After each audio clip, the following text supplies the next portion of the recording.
guys, welcome to another episode of What Does It Take? What episode are we on now? Is this episode 4?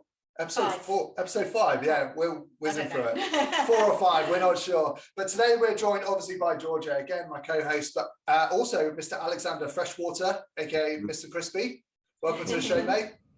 How you doing, guys? You good? Very good, very good. I was excited to have you on today, mate. For those that don't know Alex, basically, a brief little rundown. He's a men's physique posing coach. He is a PCA overall champ and Two Bros overall champ. And yeah, if you want to give them a little background of your competitive history, mate. Yeah, man. So it's a short competitive history. So like last year was my first season. But I've been into bodybuilding, etc., for a long period of time, along a myriad of other things. So I joined with Callum October 2020. So Callum at Pro Coach, who used to be Muscle Mentors. That's how long I've been with him. So I joined him off a referral. I didn't really know who he was, didn't know anything about Muscle Mentors, didn't realize he was going to be who he is today. So I landed on my feet with him, which is probably the best decision I've ever made, and out of pure luck and coincidence. So then I was pretty much natural all the way up to my first show. Did PCA this time last year, took the overall. Then we went on to Two Bros, which I was absolutely shitting myself for. You know, like the competitiveness in Two Bros compared to PCA, like it's a completely different kettle of fish. And the standard, because it's the way into the IFBB and the Pro League. I didn't know where I was going to sit. It was my first ever time on stage. Ended up doing really well in Two Bros, then took my British title at Two Bros in August. So it was a bit of a whirlwind first season. Wow. But yeah, I was keen to get out and get juicy again. So yeah, I know exactly that feeling, mate. Wow. Well, yeah. So that was one season and you achieved all that straight away. Yeah. It was crazy, honestly. It's pretty insane. And did you say you were natural until your first show? So yeah, man. So I hated the idea of taking assistance. Like I never wanted to take assistance. So Callum was always like, do you want to or don't you? And I was like, no. So all the way through all the lockdowns, I was completely natural until about 12 weeks out. And then I prepped for my first show for PCA on Anavar and Winstrol with a bit of Clen. And that was it, you know, the classic bundle. That was literally it, man. Like, yeah, you know, like your standard stack. So a very simple oral design, like nothing crazy. Yeah, and then even all the way through to the Two Bros, I was exactly on orals again. So it wasn't until this off season I started my proper cycle in September this year. Wow, okay. And obviously, so you've never done anabolics during the building phase before. No. So how are you finding that? Sick. Honestly, like, you know, like you obviously you do research. I'm fully in tune with it. I know everything about it. I wouldn't put anything into my body that I didn't think was the right decision for me. And I was very comfortable with the person that I was doing that with, if that makes sense. Like I know Callum, he would never suggest me taking anything, but it was my decision once I realized my potential. It was that realism of the potential that was like, okay, I could potentially take this somewhere, but I can't do this naturally. I've seen out my natural potential, if that makes sense. And I think that for me was the most important thing. And I think that's something that's hugely overlooked in the industry, is where, especially with prep clients, or my own prep clients, I've got that they want to jump straight on cycle. And it's like, okay, well, have you realized your natural potential before you jump on cycle? So for me personally, now I'm coming up to 50 pounds heavier. So no, I'm more than that. I'm 27 kilos. So that's 60 pounds in 10 months. Wow. Yeah, which is a lot. my body feels it. That is a lot. And we briefly spoke about it before. The goal for you is to hit 110 kilos, isn't it? 110, 115, yeah. Which is looking very, very possible for you. Yeah, man, honestly, like my first off season that I did with Callum throughout lockdown, I hit 88 kilos.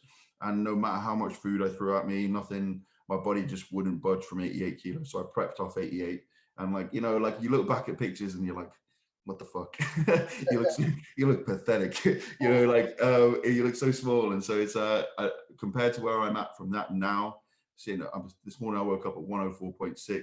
It was like it's scary. Like it comes thick and fast, especially if you get yourself into the right position to be able to push up from that. Absolutely, absolutely. I did want to touch upon what you said a minute ago, actually, about how you said you sort of felt like you hit your genetic potential, because it's sort of like an underlying theme about every guest we've had on so far has said the same thing. So everyone that we've had on has pretty much won a show, won overalls. And it's what we said in the first episode as well, is like, don't just jump on. Like, you need to get everything in check first, all your fundamentals in place before you even think about it. Because then even when you do go on, if you have everything else in check, you're going to get so much more out of it. So it could, you know, be a reason why, you know, you had such a great first season, because you knew what the fuck you were doing in the first place. Well, that's the thing, man. Like I'm not young. Like I'm 32 this year. So it's like, if I was started when I was a kid, like fuck me, where would I be? You know, and it's that thought pattern. But it's like, for me now to even be pushing and be able to grow and be as big and heavy as I am and as wide, it's sick to see, and it's exciting for me to see that even growing through myself and my other clients doing it that are doing it, and it's nice to see. But you have to realize your natural potential before you do that, rather than just sticking random shit in. Like, I've had a couple of consults through my life where clients and coaches and clients come to me from random coaches, and it's just like, they did what? You know, and they put you on what, and they were doing this, and they were like, it's mind blowing, the fuckery that goes on in this industry. So it's like, you know, if you get your health and everything in check, you're going to be able to be in a position that you realize your potential quicker, rather than sticking it in, fucking around with your body, and your body is just not going to react. Yeah, exactly, 100%. I don't know if you have you ever heard of a chap called Tony Huge? Yes. Yeah, so he's done a recent series, hasn't he, called The Mass Blast. I don't know if you watched it, but it's probably over exaggeration, but basically he's got two guys, and he said he'll give the winner £5,000 who can put the most amount of muscle in quite a short time frame. And anyway, one of these guys, he's clearly very uneducated, and he's gone straight to 5 grams of testosterone. Sounds 12 units of growth hormone per day, and something ridiculous with insulin as well. And he ended up in hospital after about 7 days. So that's the reality of it, though, man. Like, there's so much education out there now, and I think that's the beauty of the internet, and actually the connection through Instagram and everything else like that. Like, accessibility of information's there, but also accessibility of bullshit is also there too, you know. Exactly. And it's going out and sourcing that information for yourself and making the right calls and getting connected with the right individuals and people. And I think I was very fortunate with that from the outset of jumping in with Callum, and I've grown with Callum in that respect. And like, I'm pretty adamant that I'll stay with him for the foreseeable future, because it's like, to go from being an amateur athlete to potentially becoming a pro is the long-term objective, you know, 2023, 2024, potentially. That's fucking cool, especially from an athlete and a coach's perspective. I think that growth is not seen very often, you know. No. Because you said you were lifting for quite a while before, like, so how long would you say you then decided to then start with Callum? How long were you kind of training, bodybuilding, everything like that before? I wasn't. So my story is, I am a addict in long-term recovery. So I'm 3 years clean. So I've been properly training since I was probably like 17. I started training. I got my first set of weights when I was a kid. And I trained, I was doing rugby, I was dead competitive with rugby. I got to a ridiculously good standard. Then all these injuries started coming through, and I ended up back off to university. So I went to uni, did law, weird. Did 4 years at law school, qualified to be a solicitor. And then I was like, fuck this, I'm not doing that. And I ended up in London being an estate agent, in the party scene, doing the wrong things with the wrong people, making really, really good money. And one thing led to another, is that I had basically a 10-year addiction to Class A drugs, so cocaine and alcohol. I was spending about £250 a day on coke alone, which is a lot. A lot of shit happened in that time frame. So it's like, when I ended up getting into recovery, I ended up going to rehab for the first time. But it was only for a month, because it was a private facility and ridiculously expensive. And I came out of rehab and I was like, fuck it, I'm cured. I just don't do drugs anymore. I'll drink and it'll be fine. And the number one thing they said is like, don't do anything. Like don't do anything. Don't even be tempted by it. Just get a couple of years under your belt and you'll be sound and you'll just get into the cycle. And I was like, it's fine. I got this. So I ended up moving to Manchester then. I was going to the gym and working out like inconsistently through this whole period. So I was like, I've been there, done that. I know what I'm doing, etc., etc. And then moved to Manchester, ended up relapsing. Was the maddest relapse of my life, where I basically ended up putting myself into a position where I was having drug-induced psychosis. So it's like hearing shit, and was having seizures daily, where I just physically just collapsed, literally like drug-induced seizures. So I kind of like had the realization to myself was like, if I don't stop using drugs, like I'm gonna die. And that was the realization. Feel free to not answer this, but was there a specific trigger that caused that to happen, or was it just like a gradual thing you found yourself going back? It was just the culmination of 10 years of using such a heavy dose. It kind of like it's going to wreak havoc. Like it's not just a casual weekly thing or weekend thing or whatever it is. Like, you know, as most people potentially do use. For me, it was a daily habitual, every hour of every single day. Like I would wake up, use, if I even managed to get to sleep, periods where I would be awake for like 5 days or so, which is the worst thing. It's like I literally, to get psychosis or drug-induced psychosis, that is a myriad of drugs that you have put into your body, and you've like fucked your body up to allow yourself to get to that. So like I was an incredibly sad person. I didn't go out my house. I literally sat in my house. I just did drugs on my own. I'd go out, dead sketchy. Like I'd keep the blinds shut, peek out the blinds. I was like, I hear a noise, and I'm like, what the fuck's that? People can see me. It was fucking weird. It was just a weird time of my life. So then I had all these issues after relapsing, went back into rehab, and then been clean ever since, which is like the best decision. And I think for me, the first time I went into rehab, I had a taste of how I felt when I was clean, like the clarity. And then when I obviously relapsed, I was like, I can actually potentially do this. I stayed clean for X amount of time. And then, yeah, I just literally stuck at it, didn't touch anything, don't do anything now, apart from obviously anabolics under the guise and the supervision of Callum. And that's pretty much it. So it's that's one of the reasons why I didn't want to touch any assistance at all, is because it's like, don't put drugs into your body. That's the number one thing. It's like, look after your health, look after yourself, etc., etc. And the more I learned about it, the more I realized about it, and the more I kind of made the rationalization and the understanding of like, what are my triggers, what triggers me to use, what triggers me to be an addict, what is my danger zones, what's my danger areas, and am I potentially going to relapse? You know, that's when I kind of like grew as an individual, because you're aware of those things, so you can put those parameters into place and the protection measures into place of that understanding. So the longer the time went on, so I'm 3 and a bit years clean now.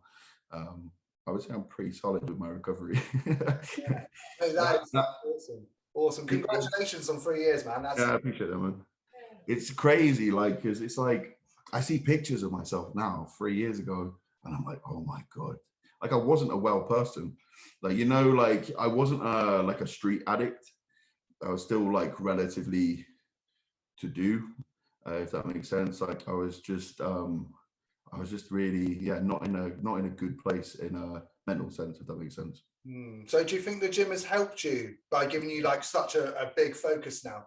Because it does, bodybuilding takes over your life, right? If you want to be good at it, right? So do you think that has helped you? Without a shadow of a doubt. Like I think there's healthy addictions and there's bad addictions, right? So bodybuilding is, people will be like, yeah, I don't understand like how you can do this, or how you can consistently eat the same foods. It's not healthy for you to do that. It's obsessive, etc. Okay, the same argument is for an addict, right? So it's like, it's obsessive, it's compulsive, it's doing the same things repetitively daily. It's the same. I get that. But it's like, one is going to detract from my lifestyle, one is going to detract from my health. Bodybuilding for me is giving me at least a platform to build myself to be something that I've always wanted to be. I've always wanted to have an identity in that. I when I left rehab, my goal and my ambition was to be able to help other people. So coaching, posing coaching, etc. Like my life from bodybuilding has led into a plethora of different areas that I can potentially help people and implement my knowledge to other people. And I think that's the beautiful thing. But you know, I think for me, especially when I was doing my competitions, being an addict definitely helps. Like they're going through the darkness of how shit my life had turned out, the pain, the suffering, the anxiety, the psychosis, the scariness of that felt like normal to me in the past, if that makes sense. So it's like doing a prep was fine because I knew what those feelings of discomfort were. Does that make sense? Yeah. But the one thing for me is the scariest part for me was my biggest issue for relapse was tiredness and fatigue. So putting myself into a position where I was 2 years clean at this point, and it's like putting myself into a position where I'm willingly allowing myself to be tired and fatigued. It was like the ultimate test for me to be like, am I good in fucking recovery? And so obviously I was. It was all good, and there was no issues per se. But yeah, it's been crazy, man.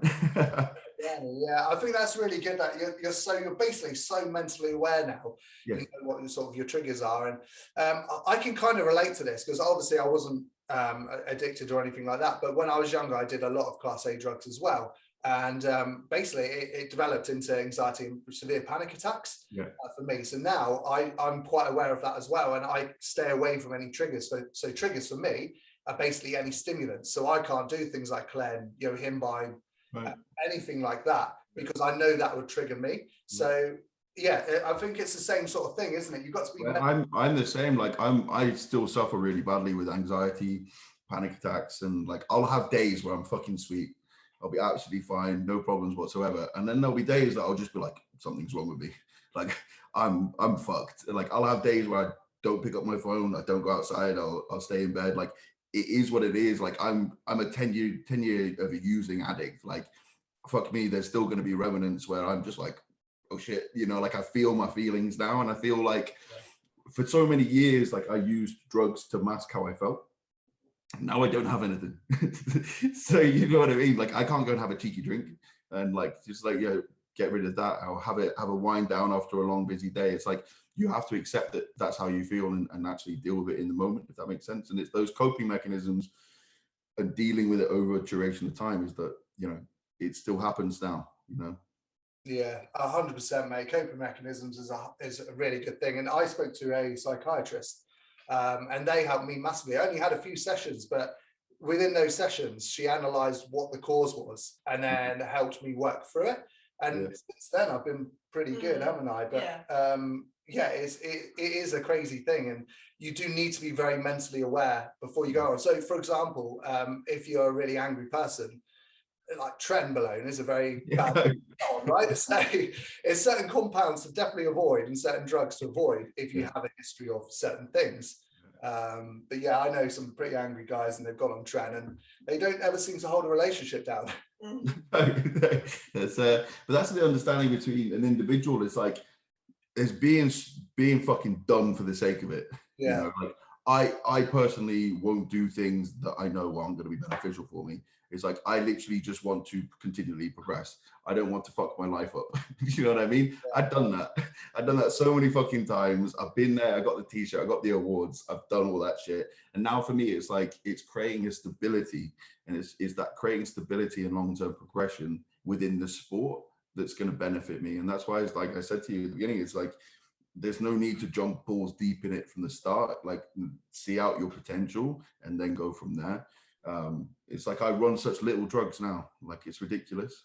And like, my body is hyper responsive to that. And that's a sick thing because number one, it's cheap. Like number two, like my health is good. Like everything else sits in the right place. And it's a nice feeling to just feel like you're constantly progressing, if that makes sense.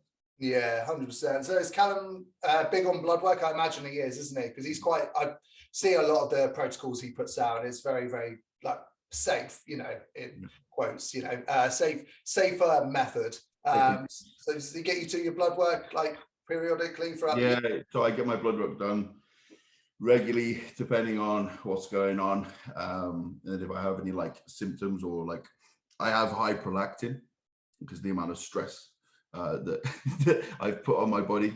So I got a small amount of like gynecomastia on my right nip. My first cycle, I was running 175 test, literally within the first couple of weeks, and it's like that's basically a TRT for most people. And I was like, Callum, my nips, and he was like, oh fuck. So it's a 175. That was absolutely nuts. So DHT went straight in, and then from there it kind of like deaded off, and it was absolutely fine. So we ran blood work literally instantly from there. Prolactin came through the fucking roof. It was like, it still remains through the roof. For whatever reason, it will not come down. So I run P5P and vitamin E to kind of clear that off, which kind of like helps, but it's, you know, prolactin's still through the roof. But it's it's okay to run bloods as often as you can. I don't enjoy it because I don't like needles. She's looking at me because I literally had mine done today, and it's weird because of what we do, but it's needles and veins. That's what gets me. And I nearly fainted even though I was lying down. Just in I don't know how that's possible. Oh, your finger prick as well. Yeah, I nearly fainted at a finger prick test as well. like a blood glucose one. Basically, you would get in your, was it just testosterone that time? It was you know the Medicheck entry level test. It's like that was the first thing we did. You have to milk your finger to get all the blood out. Yeah. And anyway, it didn't go great for me. Normally, I would take the piss if like he's being stupid, but I would normally video because it would just be hilarious. But I was concerned for him. He went pale white, and he had to have his finger in the air on the sofa, and I had to go get my banana. His fingerprint. I genuinely thought he was going to pass out. He was like hobbling to the sofa with his finger in the air. Like, get me something. That's hilarious. I've got to go for a venesection. So I got more blood taken out of me. So I basically have just too much proteins in my blood. So it's like too thick. Yeah. So I need to get that done. I got getting that done next Thursday. And I stupidly Googled what is it and how does it work? And I was like, oh my fucking God. I was like, I can't. And I looked at the size of the needle. And I was like, you mate, it's fucking huge. Like when they take blood from people, when you donate blood, like that's like a proper fat horse. Yeah. And I got to sit there and I'm like, I'm going to die. I can't. No. Oh, mate, I don't envy you. When's that, next week? Next Thursday. I'll send you a good luck message. Thanks, mate. Earlier, because of like, I used to be a vet nurse, so I used to draw blood all the time from animals, and I wouldn't think twice. But as soon as I think of like a needle in a human, like when people give blood, I went with a friend who gave blood. Oh no, needles in people. I'm good with, but I can literally like, you know, get blood out of an animal, see a vein, poke it, draw it out, but. It's weird, isn't it? Like the mental aspect to it. So for me, like sub-Q, intramuscular, like okay. I don't like it, but I'm okay. As soon as it's in vein, like, I pass out straight away. And it makes him go funny. I still can't look. So it's like I do my delts and my lats weirdly. So I just literally like line it up, and then I'm like and kind of just guess where it goes. It is funny. Everyone's got their own way. So for me, I pop it in, but then I can't push it in. So G has to come in and do the rest for me. It's a team effort. It's a team effort. I can't be there when he puts it in. I have to just stand outside. He has to tell me when he's ready. Yeah. Because he has to do that himself, and then it's like okay. Ready. Does the job. Yeah, that's the rubbish bit of bodybuilding, isn't it? Yeah, well, no, it genuinely is. It's like no one teaches you that either. No. Like, I had to do a FaceTime call with Callum, and he was like, right now there, and I was like, okay, and I'm dead nervous because it was my first one, and I was like, is this okay? And he was like, yeah, and yeah, it's bad. My first ever one, my friend came and did it for me. It was Becky Dean. She did my first jab. She chased me around my flat. And she was just like, what? she literally sat me down, she drew it out, and I literally looked at the needle and I was like, no, that's not going to hit me. And she chased me around my flat and she was like, Alex, and she literally looked at me, she was dead ass in the eyes. She was like, if you're struggling to have one injection, and she was like, you need to reassess like the road you're going down here. And I was like, at that point, I was like, do it. Just do it. So, expected to dart you like a wild. Yeah, I was just like, honestly, it was fucking awful. Absolutely awful. So we're going through all this, right? We're putting our bodies through this. So what is the goal for you next then? So you said the ultimate goal is IFBB. IFBB, yeah, for sure. Yeah, I want to be, for me personally, it's like I want to show what it's possible to do, you know? Like, yeah, fuck me, I've been in thousands and thousands of pounds worth of debt. I've been in rehab twice. I've been completely written off. I've been completely fucked by drugs, you know? And I want to be able to be like, okay, well, in 4 years, I went from having, I literally had absolutely nothing. Like I had nothing left, like no money, no assets, nothing.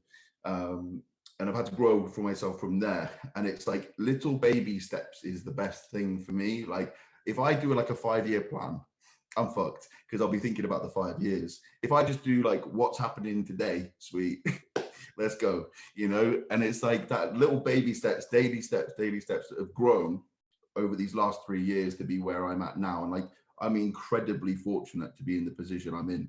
And like, I'm truly blessed for that. And I'm incredibly grateful. So for me to go in a year's time to even say potentially to be an IFBB pro, that's fucking nuts. Like that doesn't correlate to me, you know? Like, so it's like, I get people like, yeah, I'm going for my card. I'm going to do this. I'm going for that. And it's like, for me, it's like, that would be sick. But it's like, let's wait till we get there, you know, like let's stay humble in the process of doing it. That would be the ultimate goal for me. Yeah, and just enjoying, so taking baby steps one step at a time and enjoying the process, I guess. Yes. Yeah. Because I love being thick, man. Like I love off season. Off season is the best time.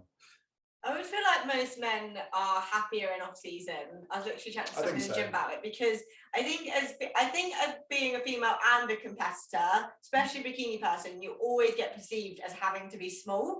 So like when you are like a bit bigger, it's not the end of the world, but like when you're short as well, when you're a bit thicker, like you just lose everything. But I think when a guy goes into like an off season or building, they like hold it and then they hold it normally really well, and they're just like, I'm massive and I can live like let's just get jacked, and they like, you know. But with a girl and I'm just like, yeah, I'm gonna get massive, and I'm like, oh no, I just got fat. Yeah, that is the unfortunate thing though. It's so much harder, especially like I say, because when you're a guy as well, whether you're meant to whether you're like classic bodybuilding, whatever, you're generally still big no matter what, and you're just building on that size. But like, yeah, like for me anyway, like normally, like some girls hold it really well, but I don't. So, so like you would walk past me and be like, she doesn't compete. I look more like powerlifter in my off season. That's a good look. That's a strong look. Like, you know, strong women and all that. You know, I think that's something that I think a lot of women like. Like, I know my girlfriend loves to train and be strong. Yeah. And I think that's the important thing. Like visually, like off season, like just allow it. Like. And I'll always just be like, because for me anyway, when I'm on prep, I have to go to, I know everyone has to go to extremes, but for what I am now, like obviously you lose sleep, you do all those things, but you know, sub 1,000 calories, 0 carbs, 2 hours cardio, 20,000 steps, like Jesus Christ, I'm glad I don't have to do that now. Like no cardio is just such a treat. So you just go, do you know what? I get to enjoy a bit of food. I have a proper night's sleep. My walks are my dog walks and I enjoy them. Like I still got so much structure to my life, but yeah, you think of like, I enjoy training. I've got so much like strength and energy to put into my training to really just enjoy like having energy for stuff like that. So that's what I tend to, and I think that's what I do with like all our clients as well. It's shifting to that performance based. Yes. Like, do you know what you've got, like especially like in prep, like you just lose your glutes. That's the one thing you work so hard to have. Like, so like make most of them while you're there. So I think that's the biggest thing. But like, yeah, guys just seem to just hold it and just get massive and look amazing, and I turn into a telly twin. Yeah, I love that. I think that's the for me, the feeling of being large. Because when I started this process, I think I was like 60 kilos. Wow. Yeah, that's right. I'm heavier than that now. You think about that, like it's nuts. 3 years ago, I was 60 kilos. And it's like, That'd be epic, wouldn't it? If you managed to get to 120 one day, double your body weight. that's fucking nuts. Yeah. Like, that would be fucking nuts. I'm nearly 110. Like I literally did a story on it yesterday. I went for a walk, and I was out of breath again as usual. But it's like I was just walking along, and I was like, I'm 104 kilos. I was like, I literally have 6 more kilos, and I was like, it dawned on me then. It was like, what the fuck? I have like 6 kilos before I'm 110 kilos, and I was like, that's nuts. On stage, I was 76 for the British finals. It's going to be a lot different next year, buddy. Yeah. Okay, cool. Well, I did want to dive into. Sorry, I'm just silencing my phone. Dive into the posing aspect as well. Yeah. Well, you're my posing coach now as well. We've got to say actually. But yeah, so how did you get into that then? Did it just happen? It literally just happened over a period. So it's like I've been posing for like 2.5 years or so. So I'm with Emma Hyman, etc., Adrian, the Saxon King. I posed with them, and it's like I'm a perfectionist. Like I panicked as soon as I thought about competing. I started panicking, and I was like, I need to pose. I need to learn how to pose. Because I was like, I'm getting on stage, I'm gonna look stupid, everyone's gonna be better than me, I'm gonna lose, and I was like, I don't want to lose.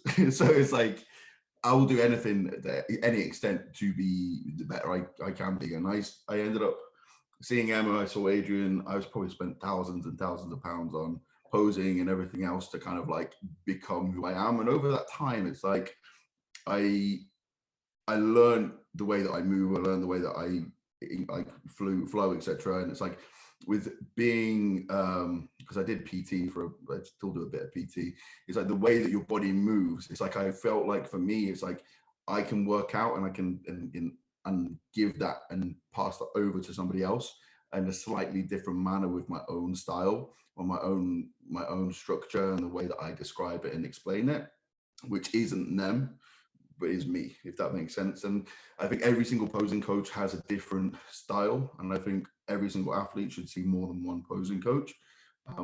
That's me being honest, and it is beneficial to the other athlete or the athlete to learn from other people, because then you get different styles, you get different presentation, there's no right or wrong, it's what suits you, if that makes sense. Yeah, definitely. I did a story not long ago about this, actually, didn't I? How basically it's my goal to get into posing coaching as well, just to mainly help my competitive clients. So I did a story about it, how I'm looking to invest, a lot of money into posing coaches over the course of the next year. You're one of them. Emma Hyman, I am planning to go see her as well. Because I do feel like a lot of the time people just jump into posing coaching without investing enough into it and kind of just winging it. Do you see that a lot as well? Mate, I see a lot of shit. It's like the more I observe, like I'm an observer, like I sit and I watch and I look at things and I think, that's just lazy. And I feel like there's things in this industry, that people have just got away with for far too long. And it's like, it's sloppy and it's not good enough. And I feel like the standards in the industry are progressively getting more and more and more. And it needs good people to kind of like drive it with it. And like that's for me is like I don't take the piss. Like I want the best for my clients, and I think I'm pretty on point with what I do. But there are things that I've seen from other people, people just jumping in just to make quick money, and I'm not about money. I don't give a shit about money. I give a shit about other people and other people's progression, if that makes sense. Yeah, 100%. I mean, you're the same, aren't you, G? Like, she spent a lot of money posing as well. Yeah, literally. We travelled up for like in-person sessions with Emma, and then I was with like Phoebe Hagen, and I remember like it got to the point like there wasn't really much else to be done. I had like loads of, it was just even every month, like 2-3 sessions with other people. And I remember Matt used to sit in on some of them just so he could help me with my check-ins and stuff in case he picked up on something. And he's like, they're not saying anything anymore. Like, why are you still paying to have like more sessions, and I'm like, just in case, like, I want to know if there's someone else can say something, you might pick up on something, like I just it's just that, like, yeah, like you said, I'm a perfectionist, like and it's something I say to the girls all the time, like we can't always control how our body's going to respond, like we'll obviously react as it needs to, but the one thing you can control is your posing. So like just do it, like you've got all that time to make it perfect. So don't go through this harsh prep and like do everything in that sense, but then screw everything over when you get on stage because someone's posed better than you. And my posing wasn't the best the first time round. I wasn't being back down in Cornwall, there wasn't a lot of knowledge around a lot of stuff, so I did what I could. And then I was like, right, this isn't happening again. And I just like, yeah, spent so much money, thousands, in just like, you're gonna pose me, let's visit you in person, let's have like extra Zoom sessions with you. And yeah, I just was like, I'm not, it's got to be something that you can control. And if you want to be good at it, then like you said, and there's no such thing, like I've got girls that come to me for Skype sessions, but then I know they're going to look at other people and like good, because you know, they, especially if you're seeing people in person, they can poke you and put you, I want you to do well, I want you to bring your best on stage. And I think that's the biggest thing. I think in person and online, like online's one thing, but then when you actually physically can get in contact with somebody, it's like Sean, your client, you know, I do want to online with him, and now the fact that you're able to be physically in there with him as well, it's like just like that, you know, it's like together, it's like that culmination of everything at the same time. It's like two different perspectives, but one physically being and tangibly being there. And I think the tangibility of being able to physically put somebody into position, that's better than a vocal cue. But it's like, yeah, we all see different things, and yeah, I love it. I love it. I love working with different people. I love the speed that different people work at. Like some people just don't get it. Other people just get it too quickly, and I'm like, come back. You know what I mean? It's like it's beautiful. It's beautiful in that respect. So it's just long term. That's an interesting point you brought up, actually, because so we use Sean as an example. So Sean's competing later this year. He's one of my clients, but he goes to Alex for posing coaching, and it's quite good because you're teaching him like how to pose basically. And then in person, what we've mainly been working on is how to do those poses, but more confidently. Yes. Because that is something that he struggles with a little bit, he won't mind me saying, and a lot of other people do as well. So how would you say, is there a way you can teach to look more confident on stage? Bullshit. Just bullshit it. Like, and I think that is, once you realize that it doesn't matter, like nothing matters, like just do it. And just do it to the best that you possibly can do, but be confident and arrive into position with balls, like fall into position like that. And that's what you need to be think of, is that once you have got that mindset of like, it doesn't matter, I'm just going to do it, and putting yourself into the uncomfortable. I remember for me, it was like the first time I did it without a mirror, I was buzzing. I was like, oh my God, you never guess what I just did. I posed on a mirror and I videoed myself and I'm dead happy. And I was like, but that is a huge step in confidence, right? And just building those little wins over time, and just being assertive with yourself, calling yourself out on your own bullshit, like filming yourself, be like, that's shit. That's really fucking shit. It's like, I still do it now. Like I'll upload a video to Instagram and I'll be like, oh my God, everyone's going to think I'm a fraud. It's like, you know, and like realistically, like I'm like, that's fucking horrendous. Everyone's going to laugh at me. Everyone's going to be like, I'm not coming to you for posing, etc., etc. And it's like, I'm dead critical with myself. And I feel like bodybuilding is the only time that I'm allowed to be pretty critical with myself. And I can be critical with other people, and it's beneficial to be critical. And that's not because I don't like you. that's because I want you to be really fucking good at it. And if I tell you you're really good, oh, it's great, and it's shit, it's like, that's a reflection on me as your coach, and that's a reflection on yourself or not even except on yourself. It's like, it's a reflection on me because I've allowed you to continue to do something just to make you feel good. You know, at the end of the day, we're all stepping on stage to be judged about our bodies and the way that we look. So if you can't accept criticism, you're fucked. Yeah, that's very true. It's a good way especially to put it. with how subjective it is one of those things where, you know, You might fit one category, you might not fit another, you might fit one federation, you might not fit another. You've got to step away and just be like, was it you brought your best and that's all you could do and it's not what they wanted? Or was it just the fact you didn't turn up as your best and you know what, you did fuck it somehow? Because I've definitely done both. So I think that's the craziness as well. Is like every federation is looking for something different. And it's like, for me, learning what the federation wants and learning everything else, like that's a huge challenge. And then somebody comes to me and wants that. And it's like, oh shit. It's like, okay. It's like, I got to step my game up now. And I was like, I like that because it's like, it keeps me on my toes and it keeps me progressing and it keeps me trying to be better, if that makes sense. And that suits me. Because every federation isn't the same. And that's the beauty of it. It's like the vastness of winners. Even in two bros recently, like the vastness of winners and overall winners, it's like that wasn't the same last year. Yeah. Like why? You know, and it's you're asking these questions like, is it this? Is it this? Isn't it this? And I think that is the sport, though, isn't it? Is it constantly evolving? And this is one of the reasons why you can't stay doing the same shit year in, year out. Like you've got to consistently move with the flow. Yeah, 100%. And sometimes they even change the posing slightly too. So you've got to stay updated with each federation. So yeah, you've got to be in the know really with each one, don't you? Otherwise you're going to give them the wrong information. I've previously had another posing coach call me out saying that's wrong. And I was like, interestingly enough, a couple of days later, he was then posing the same style with his clients. And I was just like, there you go, mate, go and read the rules and it's fine. And it's like, that's an example of it. It's like, I feel like in this industry, it's like you either back each other 100% or you fucking hate each other. And it's like, there's no in between. You know what I mean? There's that rivalry or there's not. And it's like, I'm not a rivalry. Like, do what you want to do. If you need help, hit me up. Let's go. Like, I'm not a rivalry person. Like, I think, you know, you can build more together than you can build on your own.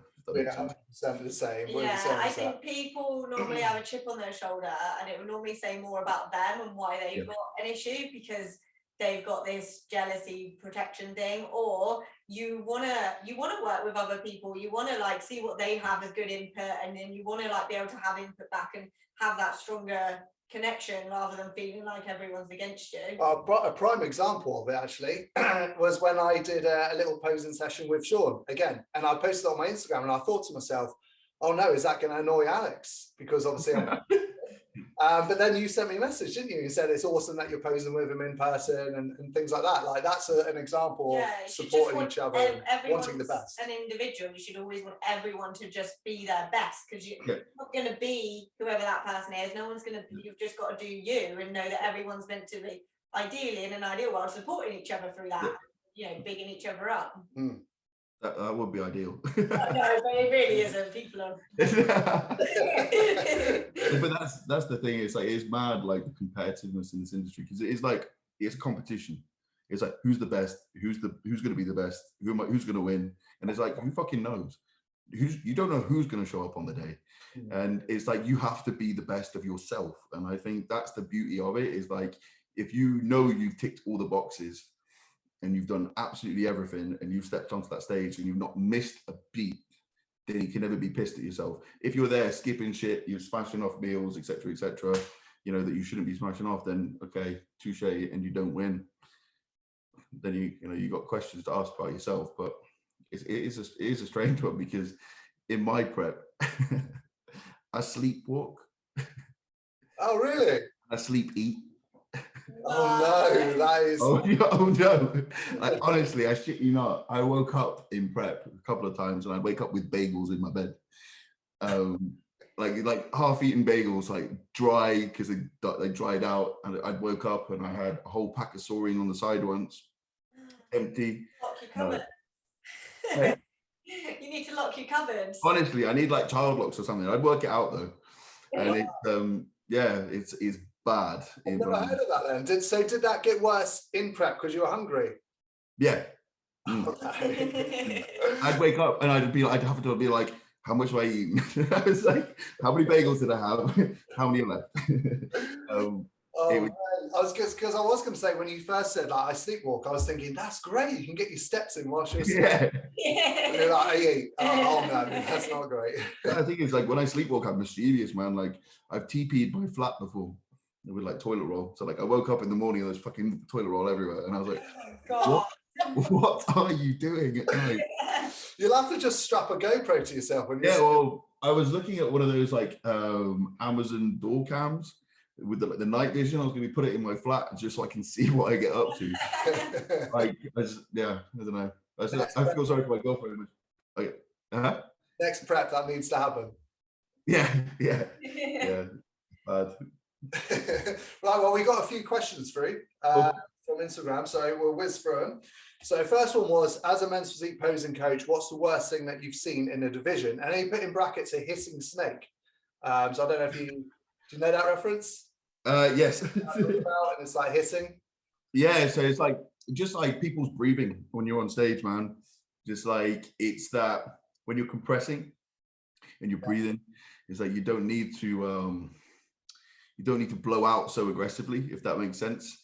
So it's just it's a slight breathe out, keep your core tight, keep everything as tight as you possibly can. You don't need to blow out and be like, you know what I mean?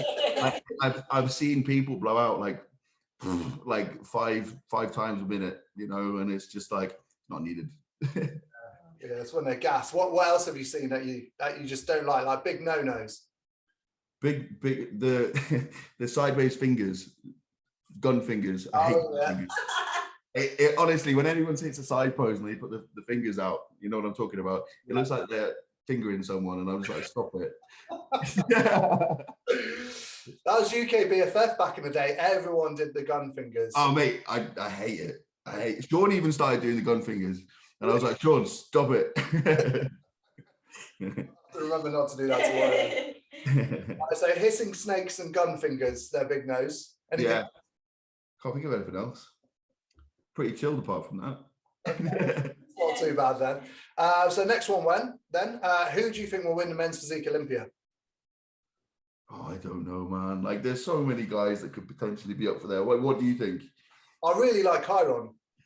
Do you? Yeah. Is that the guy you put on your story earlier? Yeah, he looks fucking. Yeah.